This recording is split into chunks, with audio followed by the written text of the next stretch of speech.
Hi, this is Rachel Ley, the Princess of Perfection, and this is the Fan View Podcast.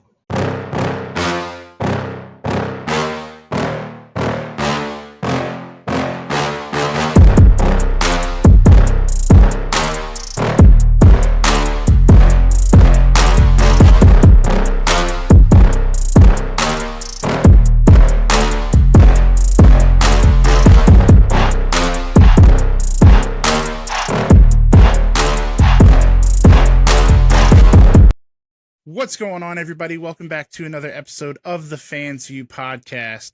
Today's guest may be the most athletic guest yet. She's tearing it up on the independent scene and for, I believe, OVW.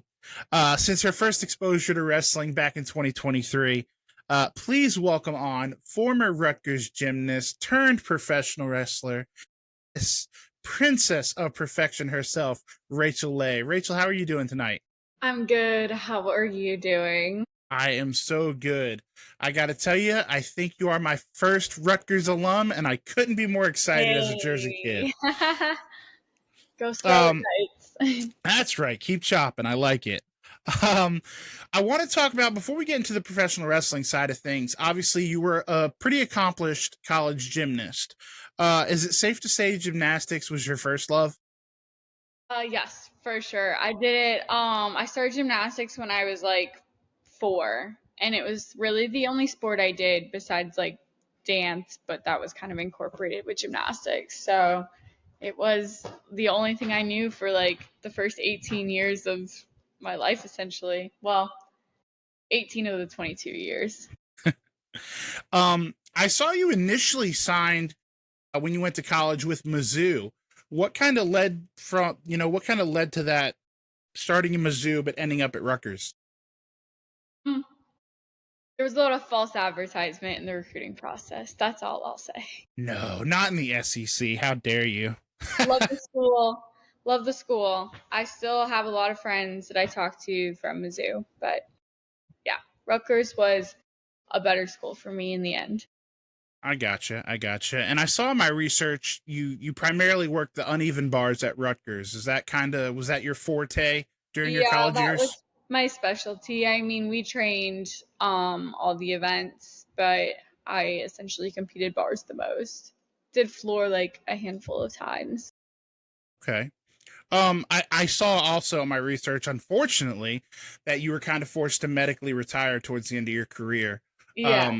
What I guess kind of, what happened? What was the last straw? What injury was the last straw? Blew out my knee on the balance beam. That'll do it. Yeah. And COVID hit, and so it was like we didn't really know what was going to happen, so didn't even like attempt to go for a 5th year just because we had no uncertainty with what the world was going through at that time. Yeah, especially up there in the Northeast and the tri-state area with, New York City and stuff getting hit so hard. That makes a lot of sense. Was being a gymnast all your life, was the Olympic team a goal of yours, during that time period in your life? Was that something that you were striving towards? So like when in gymnastics terms, you choose pretty young if you want to go like the Olympic route or the college route. Nowadays you can kind of do both because the NIL rules, name, image, and likeness, you can make money off of yourself in college now. But at that time you couldn't be like a professional athlete, take sponsorships, and get a scholarship to college. So you kind of had to choose one or the other. While gymnastics is a very niche sport and not a lot of people do it, the Olympic team is only like 4 to 6 people. The odds are not in your favor. For sure, absolutely. I also saw that, aside from your gymnast career, you were heavily involved, especially in college, I believe, in ROTC and nursing. What was the plan coming out of college had wrestling not popped up? Would we be talking to nurse Rachel right now? Or private Rachel? I don't know. Well, I blew out my knee, so that kind of took out the military, the doctors there wouldn't approve me to continue. Was something that was on the table though? Was military service? It was just my whole family went to West Point, so it was kind of I wouldn't say expected of myself, but I knew it was something that like to keep the family tradition going. So, I got you. yeah. Regardless, my contract ended last year, so like I probably would have gotten out last year anyways.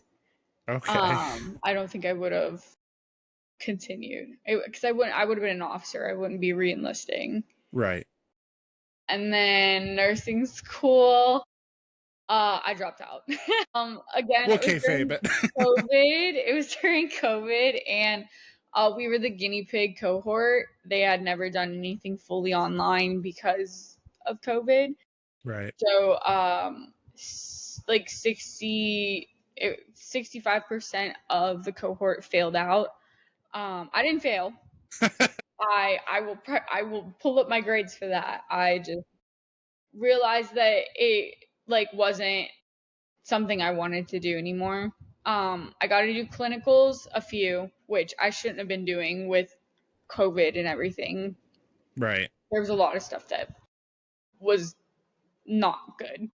That they were just kind of throwing us in, and we were like, yeah, we could see you for this. But regardless, I got into bedside nursing, and I was like, yeah, I'd rather deal with them knocked out. Fair enough. So I Fair was like, enough. well, OR nursing. And then I was just like, well, I don't know, man. I went into medical sales after that. I had a job offer me and more than what a nurse makes. And now I do tech sales. So, I don't even use my degree. Nothing. Spoken like so many college graduates. God Yep. bless it. So, To kind of pivot to your wrestling career, you had a tryout in Detroit during SummerSlam weekend in, I yeah. believe, 2023. First of all, how did that opportunity come about, and what was that experience like? Yeah. So, because of my athletic background, WWE recruit reached out and was like, hey, we do these tryouts. This is what we are. If you'd be interested, like shoot us a reply and we can get a Zoom call going and give you the details. So I was like, okay, cool. Like I didn't really know anything about it. I mean, I knew what the WWE was, but didn't really know what to expect. And I was like, okay, cool. This seems like a lot of fun. Could be a cool option. I always wanted to be a stunt double, so like I was like, okay, that's essentially what this is. Yeah. So let's go try it out. And I fell in love with it during that week. Obviously, I didn't really know what to expect. They don't tell you too much, and I had no resources to prepare. Right. Didn't know anyone in the business, so like, I had no clue what to prepare for, and like, no amount of cardio you can do is in comparison to ring cardio. So, Absolutely. yeah, so a lot of promos, a lot of cardio, a lot of just like rolls and stuff like that. Sorry, my animals are going at it. But yeah, loved it and didn't get a contract, but that's okay. So we're taking the long route to get there. Yeah, and that's a perfect segue, because that was my next question. Is obviously you went in not knowing what to expect, not really, being in love with pro wrestling, but like you said, during that tryouts, when you did fall in love with pro wrestling, so what was it like to not get that call? Well, I mean, I did get a call, but it was just a no. I mean, I was kind of like upset because I really thought that I did well on the promos. But I understand like you have to have something that makes you stand out. And I think at that time I just didn't know because I didn't have the knowledge of the sport. Right. So like, yeah, I'm a gymnast. Okay. There were 6 other gymnasts there. What makes me different than the rest of them? There's gymnasts on the roster now. What makes me different than them? Like it's just like trying to find that one like niche thing. Right. and market that. So since the tryout, obviously it didn't work out yet with WWE. You know, you've been getting matches under your belt on the independent circuit, and you seem to have found a home in OVW. Can you talk a little bit about how that OVW opportunity kind of came along? Yeah, so I was going to OVW to watch my friend debut. His name's Brandon Davis. And I was transitioning between jobs, so I was in that 2 week like period where you're just you like, Sitting hey, at can I home. have my 2 weeks? And they're like, yeah, Yeah. you can leave, but we'll still pay you. And I was like, okay, bye. And so he drives an electric car, and his car wouldn't make it from Nashville to Louisville and back on one charge. So he was gonna rent a car, and I was like, we can just drive my car. I don't care. Like, whatever. It's 2.5 hours, and it saves you $100. So we drove my car up there, and I happened to have my gear in the trunk because I just worked like an extra event, like SmackDown or something. I don't know. Right. And so walked into OVW. He went and said hello to the creative and everything. I kind of just stood there. Again, like I don't really know. I don't know. I didn't know what OVW was. Everyone kept saying it was a big deal, and I was like, okay. Because like I just didn't grow up watching wrestling. Like Right. a promotion's a promotion in my head. And they're like, oh well, it's live TV. I'm like, okay. Doesn't make a That's difference to me. I'm still gonna perform the same.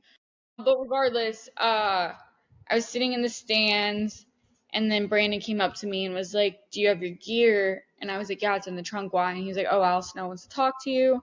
So I went into creative. Al was like, do you want an opportunity? And I was like, yeah. And he was like, okay, how many matches have you done? And I was like, 2.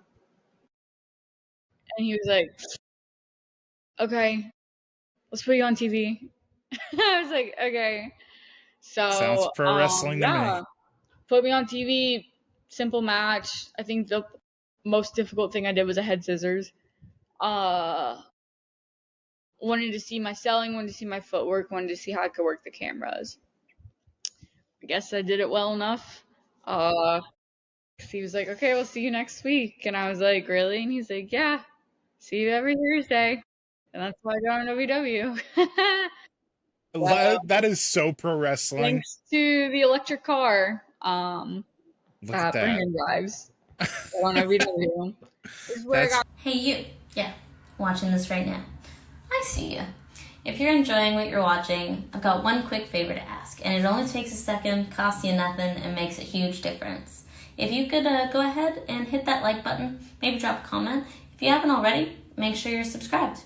Doesn't seem like much, but for small creators, it's everything. So let's help more people find this channel and keep the content coming. And honestly, I'm pretty sure the podcast will be really grateful. So if you're having fun, you like what you see, make it official, click those buttons, and the Fans View podcast, we'll see you next time. This is where That's fair. I've gotten most of my reps. I now live in Orlando, so I'm not currently on OVW anymore. But whenever I have the time and availability to like go back, I'll do a show or two. for sure. Yeah, they're great there. Everyone was so nice. The staff, the girls, the guys, everyone was great. They helped me with a lot just because I am still super, super green. Yeah. And I don't have a wrestling background. So, like I said, I can't like think of stuff. Oh, let's do this. I don't know. I watch wrestling now. Like I do. I watch it a lot. I don't want to say I don't retain it, but like I try and sit there. I'm like, okay, that's a good move, and I'll videotape it. But like when I'm trying to plan something with 3 other people, I'm like, let me pull up my phone. I don't know what it's called. Right. I'll just be like, it's this, and they're like, what are you trying to explain to me? And then I show them, and they're like, oh, that, and I'm like, I don't know, man. Like that's been my biggest issue is just I don't know the names of stuff. Right. So Right. It's not something you can rush there. That's just going to have to come with time. Yeah. How beneficial was it though? You said you got a lot of reps at OVW and got along well with the people there. How beneficial did you find it to work under someone who, whether you knew it or not at the time, was so knowledgeable in professional wrestling like Al Snow is? I mean, it was pretty cool. I went and watched the Netflix series.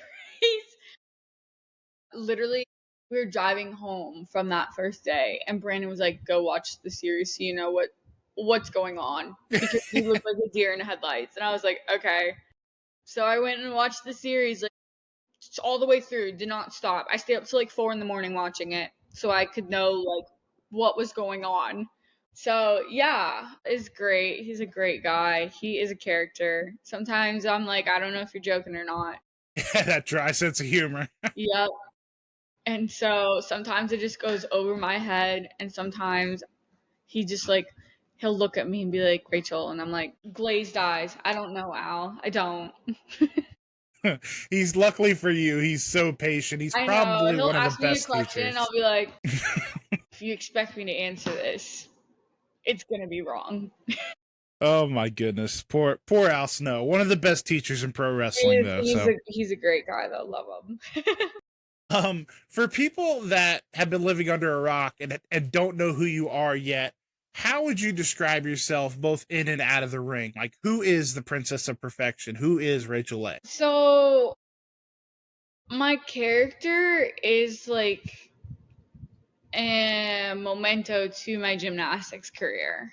So like the Princess of Perfection, perfect time, type of thing. Like everything's clean and crisp and pretty and like ooh, sparkly, cutesy, girly girl, whatever. Like Polly Pocket, Barbie. Ah. Love that. But like The Polly Pocket of pro wrestling. yeah, but like me as an individual, I'm like a super introverted person. Like I have my bookshelf. Oi. I read a lot of books. I have another bookshelf on the other side. Like I read 100 books last year. I love just being alone and doing my own thing.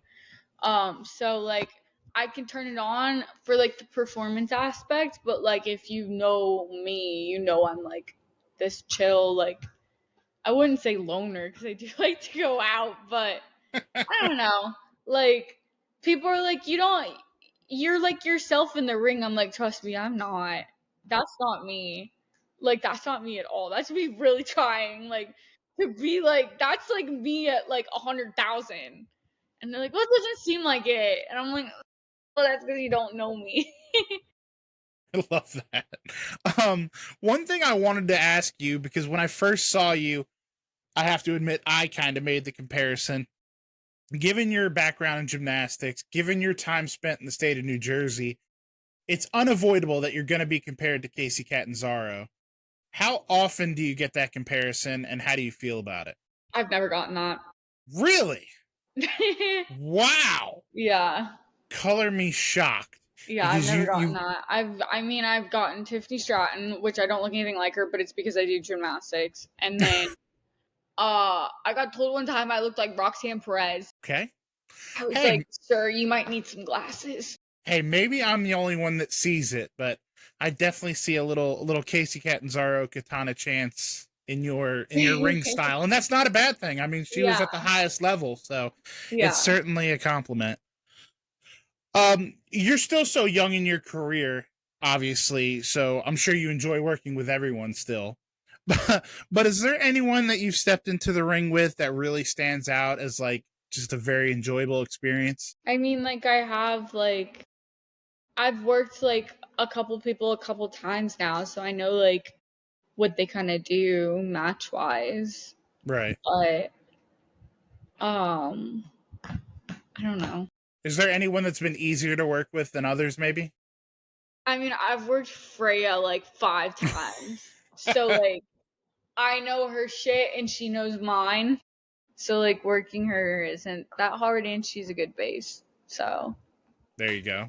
I think she's the person I've worked the most. Okay. Yeah, we'll take that for sure.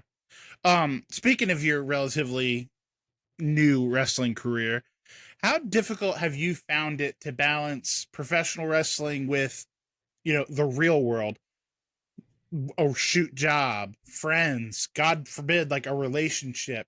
How difficult is it to kind of balance your time between those two things? I don't really find it that difficult. I mean, like in gymnastics, we had practice 5 days, or 5 hours a day, 6 days a week.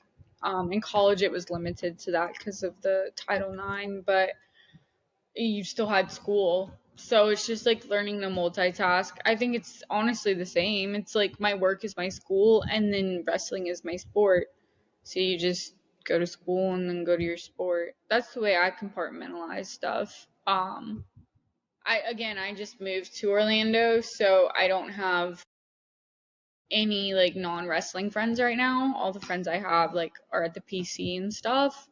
Right. Um But like when I was living in Nashville, I had my handful of friends that knew nothing about wrestling, and I made time for them.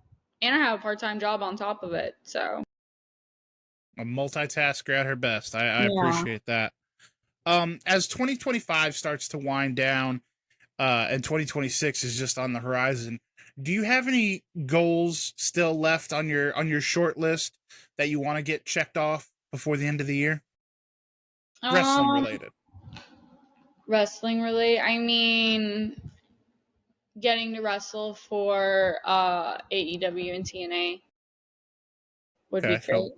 I love that. And Love to then see that. obviously getting a contract. The For sure. For sure. sooner the We need better. Rachel on our TV, damn it. The sooner the better. Um and as we start to wind this thing down, my two favorite questions always come at the end. The first one being, obviously, you've kind of given us a little bit of a glimpse into it, is this is the Fans View podcast, so I have to ask, what are you a fan of outside of professional wrestling? Oh, yeah, like I like to read. I read a lot. I'm currently reading The Silent Patient.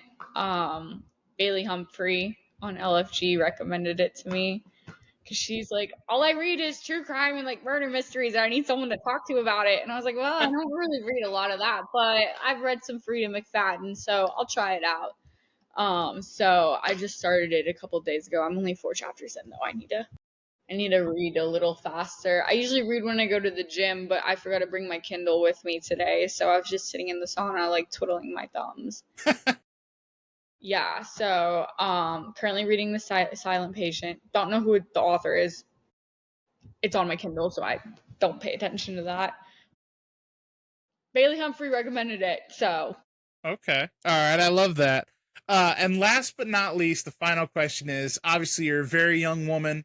You're also very green and young in the business. What at this point of your life and career do you consider success? I mean, I think just the way that I grew up is your goals aren't fulfilled until you get to the top. So, like, with gymnastics, my goal in gymnastics, like, it never really was to go to the Olympics. It was like, okay, I want to get a college scholarship and compete for my university, get a degree. Okay, so I did that. I mean, there were times where I wanted to quit gymnastics, but in the end, I knew like I wasn't going to quit until I achieved my goals. So I was able to do that. Picked up this sport, pro wrestling, and my goal is to make it a full-time career. So in whatever avenue it takes to get there, I will do that, and I will make it a full-time career for as long as I physically can. I love that So answer. that's success. I love that answer. I appreciate that. Rachel, this has been so much fun having you on. Hopefully, it's the first of many appearances on the show. Where can people get a hold of you on social media? Yeah, so all mine are different. So my Instagram is Rachel_Ley. So like the potato chip, but it's not spelled like the potato chip. And then Twitter or X is Rachel Ley 98. And then TikTok is Ray_Ley. So RAE_LEY. So yeah. Awesome. Well, guys, make sure if you're at a show that Rachel's on, go show her some support, buy some merch, spend a little money. If you're not at a show, make sure to check her out when she's in town for OVW or on social media, TikTok, social media, Instagram, Twitter, X, whatever the hell you want to call it. It's all free. Following is free. Subscribing is free. Like I said, Rachel, we want to thank you for coming on. Hopefully we can have you on again. Guys, make sure to go show her some love. She's got dog treats to buy. Go buy some merch. And most importantly, guys, don't forget, make sure to call your mom. If you haven't liked or subscribed, you're going to be joking me.